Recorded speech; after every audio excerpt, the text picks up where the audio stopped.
I would love to know what your story is that led you. Who was Skai before the 3 years in silence?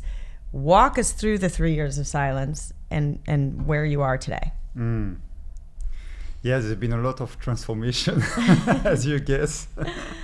Like, to make it short, because I just wrote a good, pretty large book about it. But I grew up in the south of France, on the French Riviera. Pretty lucky, pretty happy. I had it easy, I would say, for a long time. And I did a business school, top business school in Paris. I had no interest in making money, in making business. So I was happy, but not happy also. I didn't really find any purpose. I was not spiritual at all.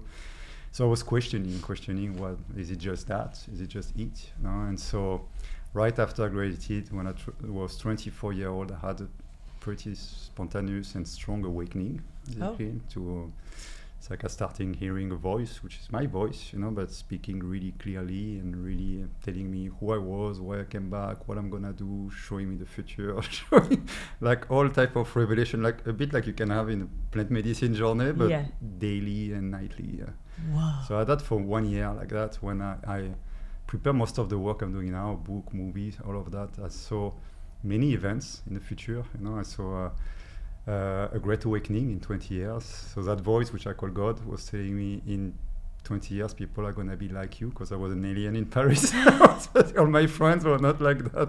No one around me. They told me people are going to awakening, which is now. There's so many people who are. Is this year the 20 years from then? It was in 2001, yeah. So it's right 2021. after Okay, 2021, after the pandemic, when people started really like awakening. Wow. Many people, not everyone, of course, but. So now I keep meeting my people. It's amazing. But for a long time, it's been a lonely journey. I didn't have so many people like that around me.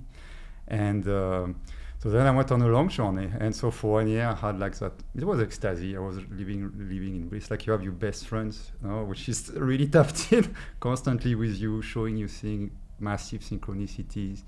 I did the first healing actually with someone. It's called like dry leprosy, like in Paris, by discussing. I didn't believe in any spirit, in any God. I just saw that. So I knew everything was possible when you would align, with the right energy, basically, and when you come together.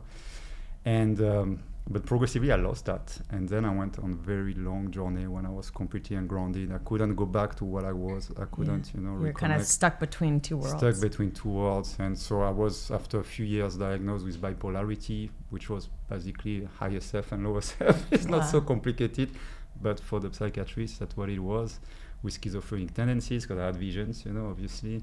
And so I didn't really want, to take pills my whole life, and I knew what I was. I just didn't know how to reconcile that. Yeah. And so, for years, I had a lot of discipline. I would start waking up, at 5 every morning. Like doing push-ups, stretching, yoga. Very clean life, everything.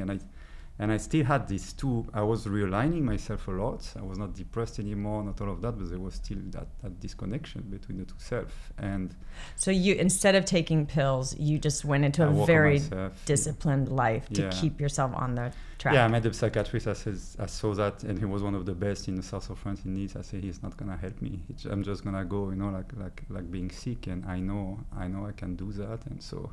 So it's been a long and hard journey. Now I can help people do that much quicker because I understand how it works. But at the time, I had no one really guiding me. So, and at some point, everything was coming along. I had movie project, big trilogy. So I saw vision of the future again. I saw a big pandemic, happening. You did? I did that. I described the whole phenomenon. I have a copyright, the whole phenomenon, how it would happen, and I saw after what would happen, so the next decades, basically. I saw the wars that are happening now, also all of that, like a big dismantlement, basically, of society, of species, of nations, and then artificial immortality. Basically a way to boost, our body with AI, with biotechnologies, which was completely not natural, completely technologic, and I knew we had that power inside, and so. So I asked to God, to my guidance, how I can become one, really, because I had experienced that 10 years before. I know what it was, but I had not done the work, literally for it. So in this life, at least, and so that's when I received that to forsake everything I was doing. My big project, I had 8 directors, producers, all wanted to do the movie. Each time I would pitch it, I was in Los Angeles, would tell me, oh yeah, I want to do it. Wow. It was my baby. It was 11 years I was working on it. Family, friends, fiancé. I had to give up everything, basically. Wow. And so I ended up sitting 1 year on a chair, 23 hours a day roughly, sometimes 3 days without moving, eyes open most of the time, like we are now, and going into this 0 point, what I call now the 0 point, or the source, really to that deeper space where things become manageable. It's not agreeable because my body was falling apart. I would barely eat, so I was really emaciated. I had my nails were long, my hair was long, I was looking like in a cave in the Himalaya, some hermits, but I was in Los Angeles. Wow. I had no more voice. I couldn't really speak anymore. So it was a complete dismantlement of my upbringing, of my conditioning, of my body as well, and just channeling energy, walking against cold, because it was LA, but I was bare chest, barefoot at night, window open, get cold the whole night, on the chair like that. And hot during the day. It's very hot in Echo Park, probably 110 degrees. It was the whole day, no water, no food. So just using energy basically to transform, to transmute, the pain, the hunger, the thirst, the sleep, as well, the boredom, as well. Yeah. The thoughts. So energy was. And the voice was continuing. They were not really voice anymore. The voice was at the beginning. Okay. That's the voice. I call that my father. It's more the spirit, the father aspect of God, the male aspect, that spirit that sees and guides. That was more the mother work. The mother is more to me the energy. It's really the Shakti, the Hindu call that. That's really. So it was mostly a silent work. The voice was only my mind who was still resisting, complaining, which I had to let it speak. Constantly, okay, it's hot, I want to eat, So constantly let it go into the background until it would calm down and disconnect. So it was mainly energetic work and dissociating from the thought mind, from the physical mind, because you have different level, emotional mind as well, to stay into that silence, to stay into that space, and to be able to embody that, completely, basically. So that was 1 year. I thought I was done after that. Yeah. I could go back to the world, but God has other plan for me. So then I started walking. I went to an ashram in Northern California, and I would walk. So I would walk 10, 14 hours a day, morning to night, basically. I had a breakfast this time, a good normal breakfast. And then no food, no water, no drink, no rest. I would just walk until usually the evening, the night.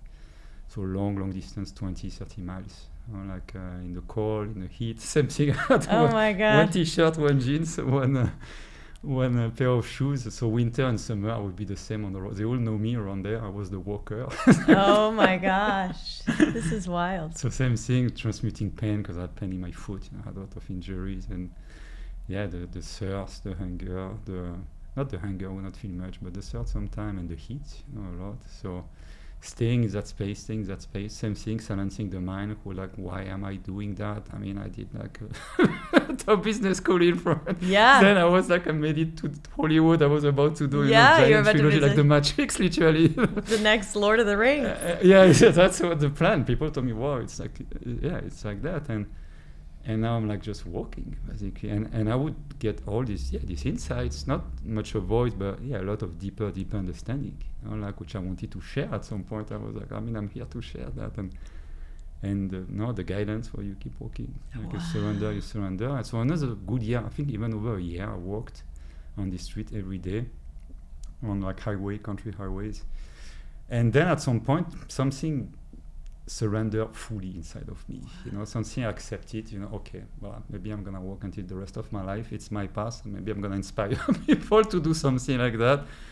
It's like this, something fully. I had already surrendered at a deeper level, but it was in my body also, my body consciousness, and I accepted fully, and from then, such energy starting rising, it was I was flowed with energy, with love, with joy, really what I had felt, 12 years before, 13 years before, but now with the work of it, and it was solid, it was steady, and it was beautiful, really beautiful. And I was like, oh, okay, now I'm done. And I'm gonna go back, and share my, then I started running because I was so happy I did a run. So I ran maybe 8-10 hours, probably 50 miles, which was nothing for me because I was walking so much. I was just still with my jeans, my shorts. I would just go a bit faster, like on the forefront. And I was so happy. I said, "Wow, it's amazing to run. It's nicer than walking." Yeah.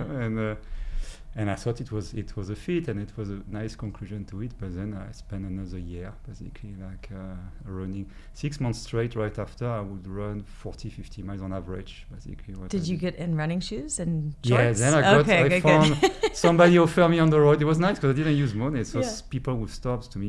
You may use a lot of pair of shoes. I say, yeah, I mean, I use them a lot. So barely no soul.